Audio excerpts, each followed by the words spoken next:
with Abe Baldonado. Hey everyone, welcome back to the Chili Wire. We are live in Santa Fe today with my good friend, Senator Crystal Brantley. Senator, thank you for joining us on the Chili Wire today. Good to see you, Abe. Likewise. Well, Senator, on the Chili Wire, we always have to ask our guests, red or green. And I have a hunch I'm already going to know what you're going to say based on your district. Yeah, I'm a red. I'm a red. Oh, interesting. I thought you were going to be... This. I have some really funny during campaign season. It says eat green, vote red. But the truth is I am a red chili fan. All right. Good to know. I thought she was going to side with green chili. So I really did. Senator, thank you for your time. I know today is a busy day. Clear Horizons. I want to start off there. That is being heard today in your chamber. Can you give us a rundown on that bill? And it seems like it's going to have severe consequences if this thing gets to the governor's desk. It is. Our caucus and the Senate Republicans have identified that as the most threatening bill of the session. And so it is the overreach and the restrictions far exceeds just oil and gas. I think some people are thinking that's the only industry that it would regulate. It's going to go into everything from agriculture, which you know is important to my district. And it goes on. And I think there's just such a disconnect of the intent of what they're trying to do and what will really happen. And it's going to move business out of New Mexico, and not just small business, big business will move out of New Mexico.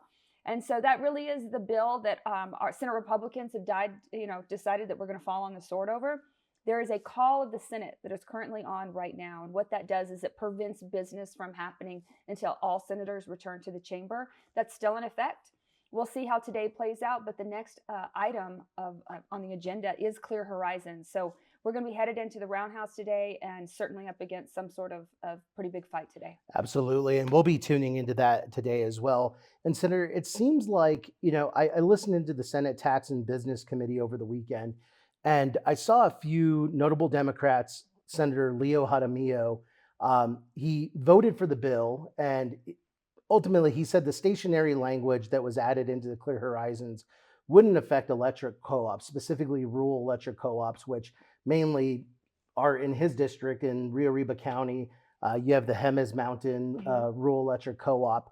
I think it was wrong because the sponsor of the bill, Senator Mimi Stewart, said it wouldn't affect those folks.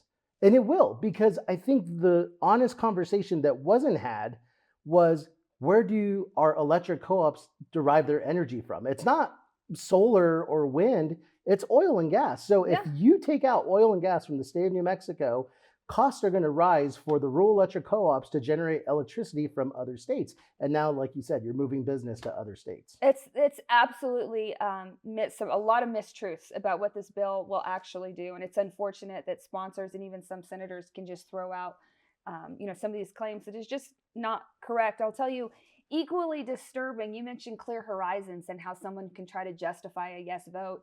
We also just got through sending the worst gun bill through the New Mexico Senate, right? SB 17, clearly a violation of the Second Amendment, right? And in fact, so many Democrats know it, they actually referenced that. They actually said, I think this has some constitutionality issues. I think this will be overturned in court. And then took a yes vote. Yes vote, yeah. How do you reconcile that when we take an oath, we are sworn to protect the Constitution, to acknowledge that we recognize that this is in direct violation of it, and then take a yes vote? I can't wrap my head around it. Well, and for me, it really undermines the duty as a public servant to your constituents. Like, you literally undermine your constituents by saying, hey, you know what? I'm going to vote to break the law here. I'm going to vote to go against the Constitution, even though I agree it's unconstitutional. And Senator Joe Cervantes was one of those votes in his Judiciary Committee, admittingly saying, yeah, I do think it's unconstitutional, but yes, I vote for it to pass on. And I got to believe that has to be the hypocrisy that frustrates New Mexicans about politics in our state, the corruption and just the flat out gaslighting and lies in front of our face.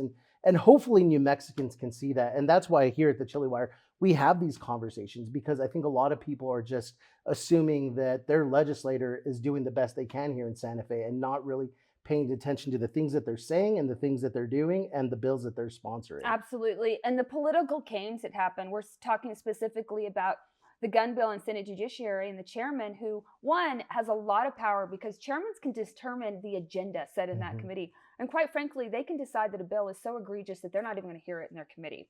So not only was the bill put on the agenda, but for him to take a yes vote was so disappointed because the very next day on the floor, He votes no. he votes no. So he can go back to his constituents and say, no, I went up there and fought for your Second Amendment. The reason it got out of his committee is with his support. Yeah. And so these are the political games. And I think it's why people are so turned off on politics these days. And for me, it's just thinking this bill could have been long gone. It could have been killed in Senate Judiciary, and you wouldn't be having to debate it on the Senate floor and it moving over to the House and potentially to the governor's desk. And quite frankly, a waste of taxpayer dollars is what I think a lot of people don't understand, is that it's you, New Mexico, it's you, New Mexicans, that are going to pay for this lawsuit. They're going to pay for it. And you know what? These radical Democrats have a history of passing unconstitutional bills, and they're getting turned over in court. We just saw this with the 7-day wait. There is no doubt in my mind the same thing's going to happen with this gun bill. And you're right, it comes to at a cost to New Mexico taxpayers who are going to pay for that court battle. And in the meantime, they operate in this state of limbo where the courts are saying that's unjust and unconstitutional, but your elected lawmakers are passing these unconstitutional bills, and no one really knows what laws. And who does it impact? It impacts those who want to be law-abiding citizens, which brings me to crime. Because as you know, we're in a budget session, but the governor has the authority to make calls, and she identified public safety as being a concern. We came up here, she's teamed up with a number of Republicans to pass some real meaningful public safety bills, and they're not really going anywhere. And so instead we have something like this gun bill, which isn't going to do a darn thing to push back on public safety. Your colleague, Senator Jim Townsend, brought that up. He asked the experts behind the bill, does this stop crime? Does this stop criminals from doing what they're going to do? No, it hurts the folks who are law-abiding, trying to protect themselves. Follow the law. And also the local mom and pop stores that, are the local gun dealers in town. And let's be honest, like, show us the proof that criminals are getting their guns from law-abiding gun dealers. It's not happening. It's not. It's black market. What it is lawmakers are taking the easy route this session, and it is a lot easier to target law-abiding citizens than it is to hold the unlawful accountable. And they're not willing to come up here and put in the hard work, so they're going to target the easiest way out to say that we did something. And really, what we're looking at is just political theater. Yeah.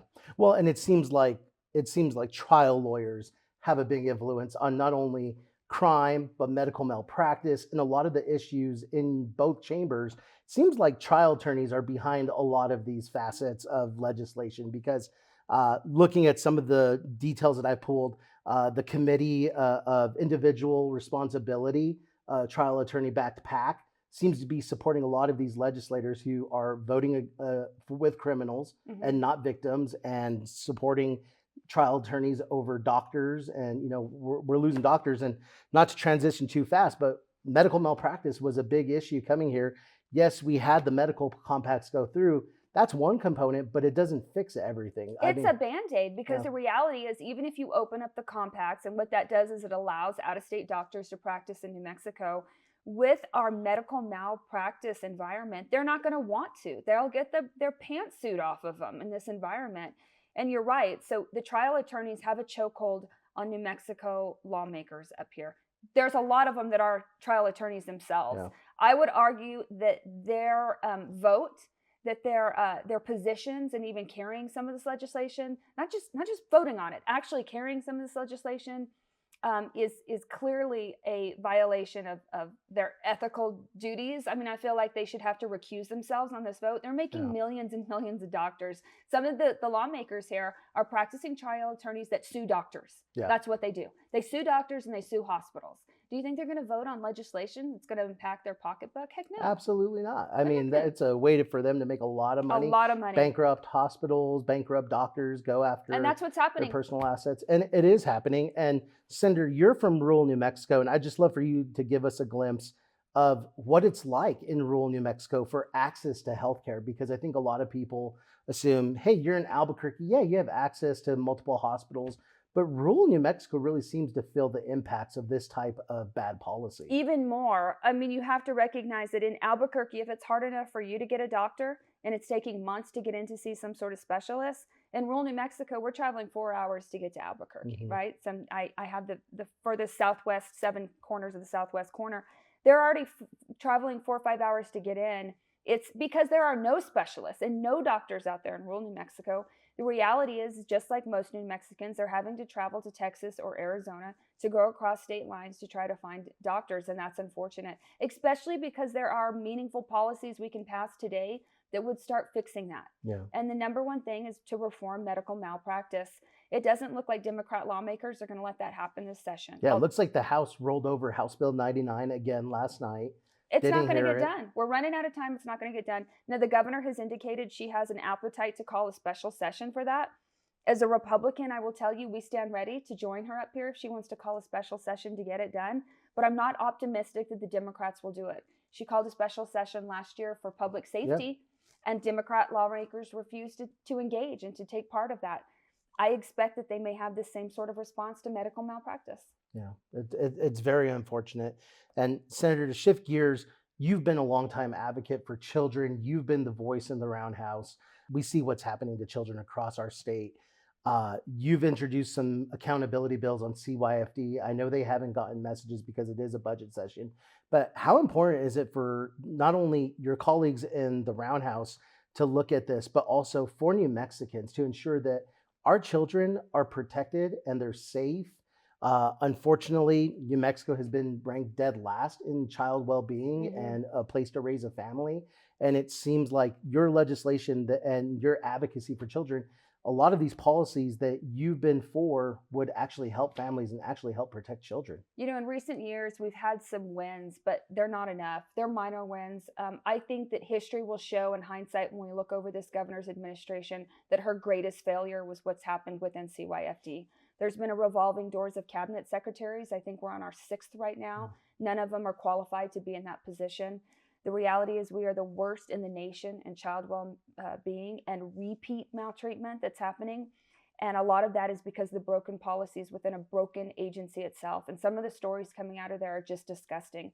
The state, CYFD, is the problem in a lot of these cases. So you have New Mexico's most vulnerable population is not just being abused by their perpetrator and their abuser, but it's frankly abuse what the state's doing by not coming in when frankly we can pass laws that would have meaningful differences.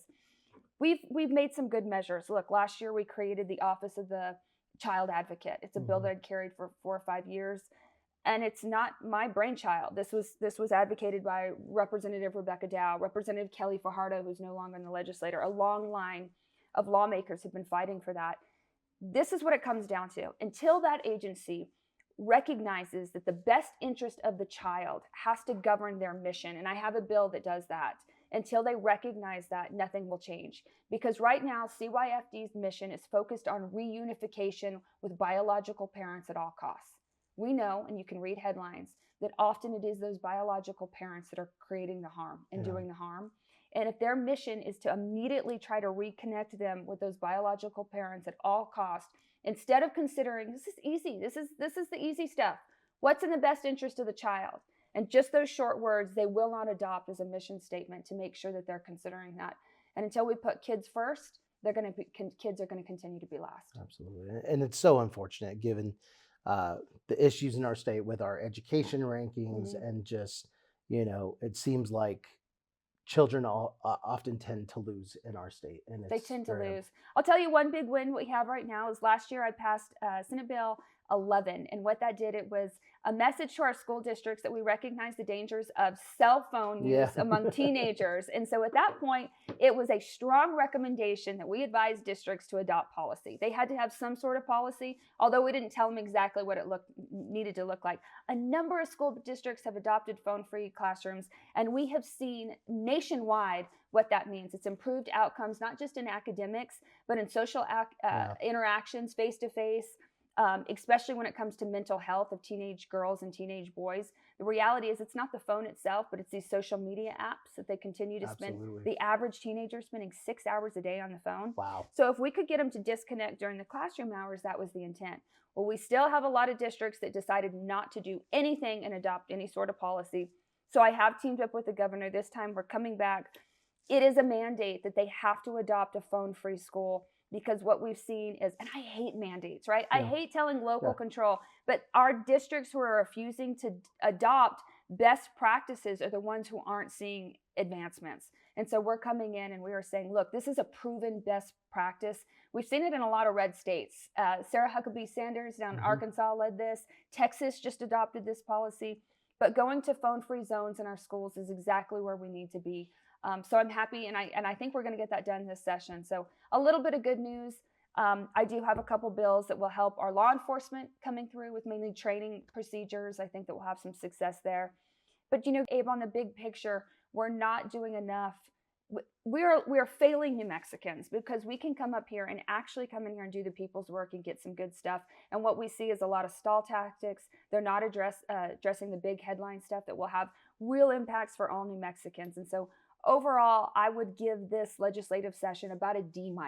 Yeah. Right? We're going to get a couple of things through, but surely not anything that's going to have meaningful impact. After last night, I would even go on another level and say it might be an F when I saw some Democrats vote against aggravated battery on a police officer. No. Yeah. 11 Democrats voted against legislation that protects officers from aggravated battery. That has which to be seems a like House common bill. sense. That is a common sense bill. Yeah. So I hope that it can survive some of those Democrat attacks and get over to the Senate. Yeah, it's coming over to you all. It did pass. Thankfully. But I was shocked to see 11 Democrats vote against a bill that just protects common sense, protects officers. How terrible. Yeah. This is my 6th legislative session. At the end of my very first legislative session, I got a phone call notifying me about the murder of State Police Officer Darian Jarrett, had just been murdered in the line of duty. I received another call years later about Las Cruces police officer Jonah Hernandez, who had been murdered in the line of duty. And on the final night of last year's session, I received a terrifying call, a courtesy call, that there was a mass shooting that was taking place at Young Park where we had youth offenders killing youth victims, right? And then to hear this, right? Our law enforcement are the guardians, and it's all we have left in a state of chaos. Yeah. We are in a criminal chaos state right now because we refuse to hold these children and repeat offenders accountable. In all of those cases, each one of those perpetrators had a long list of violent crimes that they were never held accountable for until it escalates to first-degree murder, right? Or the murder of a number of young teenagers in a park. Why are we not willing to come in and step in to assist our law enforcement officers? They are bringing us policy before us saying, this is what will have impacts on crime. This is how we will make our streets safer. And we thumb our nose and we do something that we're not even going to acknowledge that when they get battered on the street that we care and we're going to increase penalties. I just don't, it's so disheartening for our law enforcement that not only are we going to see this mass exodus of doctors, but who wants to be a law enforcement agency or agent in New Mexico when we refuse to do anything to target criminals and we're not protecting the law enforcement officers? Well, and going back a few years ago to the Civil Rights Act, right, that targeted police officers, stripping away qualified immunity. And just there's no incentive for, the world that we live in now, we villainized peace officers. Yeah. And it's so unfortunate that we've villainized them because they're the first ones that we call when we need protection and we need safety or we have an issue going on. They're the first line of defense that people tend to call to. And we've now had groups of individuals trying to tell you that they're the bad guys. That they're the bad guys. Not only are we pushing off law enforcement, but at the same time, we're over here disarming our citizens and telling them they can't have certain sorts of weapons or firearms. I think people need to wake up. I think they need to rise up and they need to engage in the legislative process. I think they need to take very close attention to these votes that are happening, both in committee and on floor votes. And I hope that the votes that are taken here in Santa Fe are reflected by the people when they go to vote in November, because it's the only way things are going to change. Absolutely. And Senator, to wrap up, I know you have another bill targeting waste, fraud, and abuse. I think a lot of people in New Mexico say that doesn't happen here. But we've seen some of the highest error rates in SNAP funding and SNAP payments. And you've introduced a bill. I know it hasn't gotten a message, but how important is it for us to address that? I was shocked at the LFC report. It was released quietly, and now I know why, because over the last decade, we've seen it skyrocket to how much money has been Everybody dispersed. is apparently on SNAP. We know that fraud is the largest in the nation. It's estimated at 15% right now with fraud, waste, and abuse on the error rate for SNAP. I think we can agree on this. No hungry New Mexican needs to go unfed. Right. And we are committed to making sure that our children and our elderly and our hardworking are getting fed and receiving the meals that they need. What we don't like is to find out that someone who does not qualify by any means is receiving these SNAP benefits at the cost of other taxpayers who are working hard for that. To see such a pushback, to just want to make sure that we clean up those records and make sure that those who deserve it most are the ones getting it, I don't understand either, because what's happening is those who need it most are not getting it because there's such a large level of those who are abusing this system. It's very easy to want to come in and just want to clean that up and to make sure that those who deserve it are the ones who are benefiting from the program. Absolutely. Like anything else, we should have guardrails to protect Sure. the most vulnerable, the people who need it. And Senator, just want to thank you for that. And we know you got to go because you have some bills on deck this morning, but we want to thank you at the Chili Wire for being an advocate, for being a voice here in Santa Fe and speaking out for rural New Mexico. And we want to thank you for coming on the Chili Wire. I'm happy to carry the fight. Thanks for your help in getting the messages out. Thank you, Senator. And may God bless. And may God bless you for the next 2 weeks, because I'm sure it's going to get pretty fast moving. It is. And God bless New Mexico. We're here Absolutely. to make sure that this state is all that it can be. Absolutely. Well, y'all, that's it for the Chili Wire this week. We'll see you next time.